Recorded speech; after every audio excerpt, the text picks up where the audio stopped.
In the month of Nisan, in the 20th year of King Artaxerxes, when wine was brought for him, I took the wine and gave it to the king. I had not been sad in his presence before, so the king asked me, "Why does your face look so sad when you are not ill? This can be nothing but sadness of heart." I was very much afraid, but I said to the king, "May the king live forever. Why should my face not look sad when the city where my fathers are buried lies in ruins, and its gates have been destroyed by fire?" The king said to me, "What is it you want?" Then I prayed to the God of heaven, and I answered the king, "If it pleases the king, and if your servant has found favor in his sight, let him send me to the city in Judah where my fathers are buried, so that I can rebuild it." Then the king, with the queen sitting beside him, asked me, "How long will your journey take, and when will you be back?" It pleased the king to send me, so I set a time. I also said to him, "If it pleases the king, may I have letters to the governors of Trans-Euphrates, so that they will provide me safe conduct until I arrive in Judah.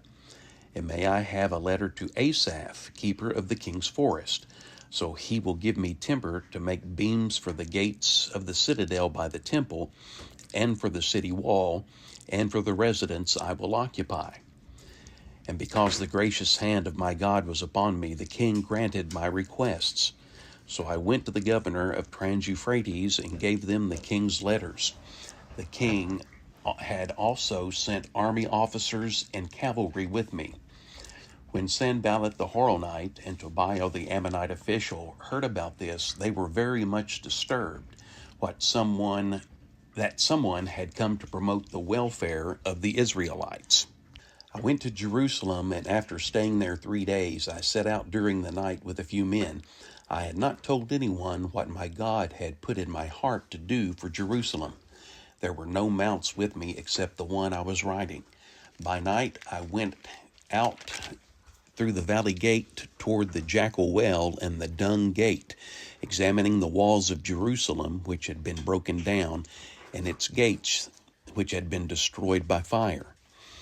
When I moved on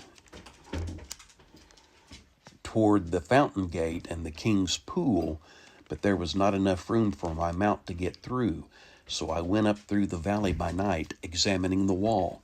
Finally, I turned back and re-entered through the valley gate. The officials did not know where I had gone or what I was doing, because as yet I had said nothing to the Jews or the priests or nobles or officials or any others who would be doing the work. Then I said to them, "You see the trouble we are in?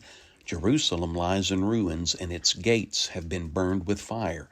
Come, let us rebuild the wall of Jerusalem, and we will no longer be in disgrace." I also told them about the gracious hand of my God upon me and what the king had said to me. They replied, "Let us start rebuilding." So they began this good work.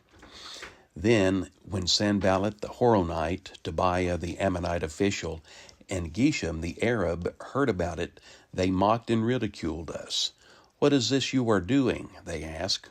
"Are you rebelling against the king?" I answered them by saying, "The God of heaven will give us success.